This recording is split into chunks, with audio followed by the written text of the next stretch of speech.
Hey guys, it's Bailey. Welcome back to the channel and thank you so much for tuning in to what's going to be another 5 new beauty things. I did one of these last week for the first time ever, just kind of going through some new things that I'm trying, giving you my thoughts, little mini reviews because I got still a lot of stuff to plow through. And this is just an easier way to digest it than doing a big ol' haul or a full day wear test. I've been traveling a lot lately, so those have gotten a little bit harder for me, but I'm still working on them. They're not dead.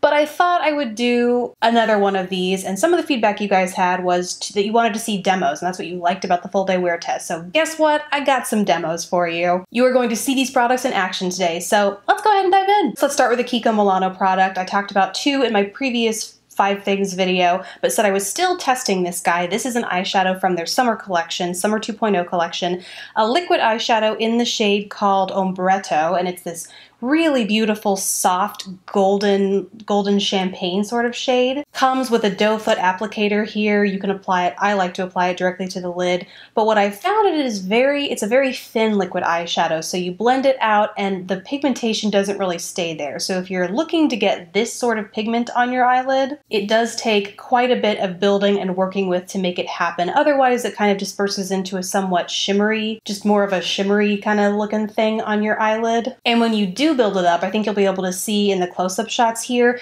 it definitely moves around. It's the weirdest thing. It feels like a powdery texture, but you can kind of see how it's migrated down towards my lash lines, like it hasn't actually dried down. Overall, just not my favorite kind of formula. When it comes to liquid eyeshadows, I like something that can either be worn alone, whether or not it's sheer or built up without moving around, or something that can be worn under an eyeshadow as a base. And this guy dries down a little too quickly to be used as a base, or it kind of moves around as it's drying, and so it's a little harder to press a powder eyeshadow into that. So it's just not quite as versatile as I would like a liquid eyeshadow base to be. Oh, you know what I should have started off with? Foundation. That makes the most sense. Next up, let's talk about the new Smashbox Studio Skin Shaping Foundation. They sent 4 or 5 shades to me, I believe. Coolest package because this is the first brand I've ever seen do this, but they sent a couple of shades, and knowing that many of us, are only ever going to use 2 out of all those shades, included a pre-addressed like folder or shipping envelope so you could put the shades that you didn't touch or use in there, and it gets donated to a charity. So I thought that was very cool. But onto the product itself. On one end, you have a foundation that's closer to your natural skin tone that comes in stick form, obviously. And then the other, you have a tapered stick foundation, very cool shape there, that is deeper. This is going to be your contour shade. So ultimately, you go in with both of these shades, the lighter on your highlight points and the deeper on your contour points. And once you blend it all in, that's your foundation and contour all in one. You're good to go. I'm a big fan of multitasking products, but this was a little finicky for me. I'm not sure if it's the hot weather, it was just not the right stick formula for my skin type, but it didn't last on me. I was outside, I wouldn't say quite a bit, but I did a little bit of walking outside in the Texas heat when I was wearing this, and it just did not withstand really any length of time outside before it kind of melted down, became a little patchy. It just didn't have a great wear time on me. The other thing, and I think you'll be able to see it in the demo as I'm applying it, is it doesn't lay completely smooth over any uneven texture. You can see especially the contour over on my cheek. As I'm blending it out, it just doesn't look quite smooth and even. It looks like it's clinging to some stuff. And I do have some fine baby hairs over there, but no other cream or stick products have gotten stuck or textured like that when I've applied them. So it was kind of weird for this formula to do. And then last, unless I go in with something like the Sigmax, it's like the two-sided or two-sided kabuki brush where you can kind of flip sides and use one for the lighter and one for the deeper tone. If you go in and use a big old fluffy brush like I did in the demo here, it kind of blends everything together so you lose the effect of the contour, and I end up having to go in with another kind of bronzer or contour anyway, which kind of defeats the whole purpose of this. So ultimately, not right for me. Now on to a few more things to the eyes. I actually have a duo of products from Lancome. I don't think they're sold together, but I did receive them together from the brand through Octoly, which if you're not familiar with, I will link down in the description bar, or whatever. You get what I'm saying. I'll link it down below.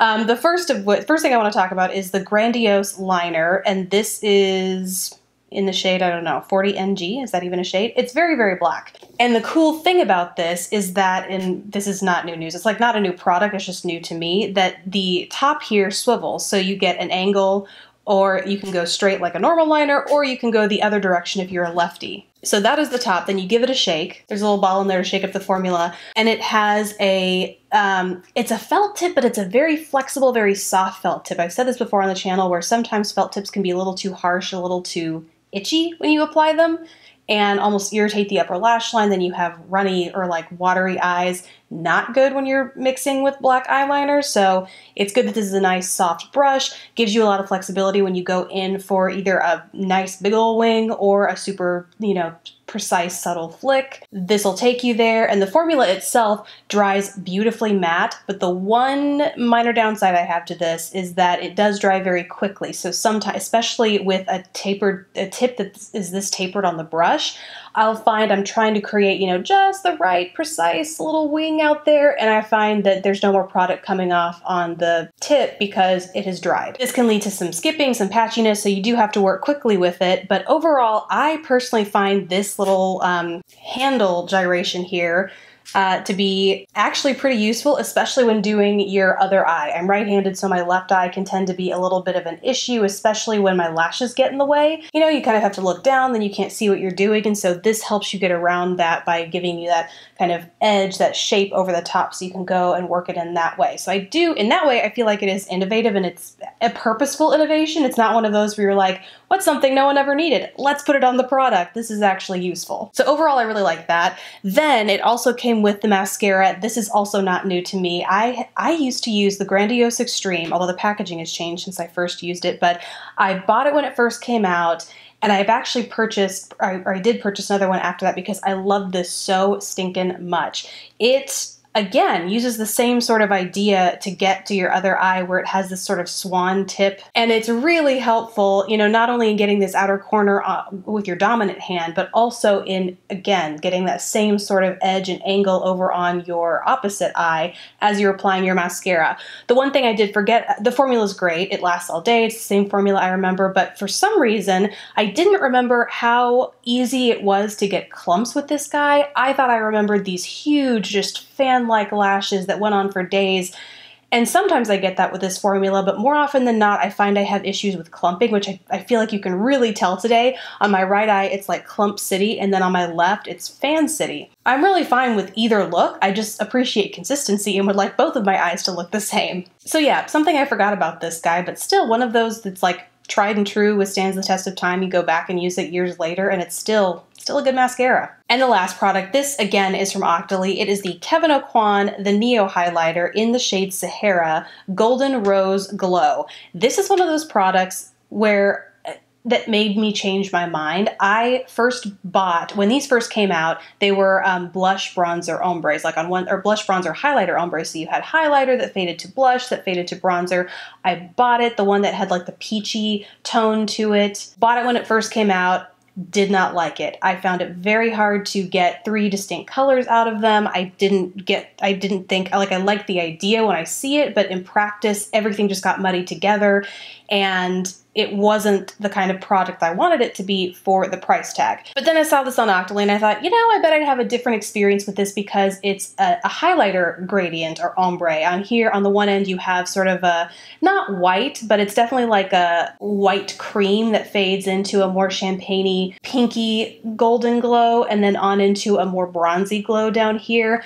And yeah, it made me change my mind because it has the characteristic Kevyn Aucoin highlighter powder texture and payoff, like so beautiful when worn, but you now get like 3, maybe 4 distinct shades if you swirl them all together in here because it is easier to like separate the 3 of them. And when it comes to highlighter, you don't really muddy them, and yet you get 3 distinct, well, 2-ish. You can use it for multiple different things. Like I prefer to use this lighter end on my face. Over here it's a little bit too deep and bronzy for my face, but I love it for a good body bronze. Just take like a bigger brush and use it on my clavicle or on my shoulders. But to me, the difference between going from the highlight blush bronzer gradient to an all highlight gradient made a world of difference. Like this I would 100% recommend. I think I gave that away to somebody else because I didn't want to return it, but I also couldn't throw it away. Like the product itself was decent. It didn't work for me. This is amazing. And I wonder if they have,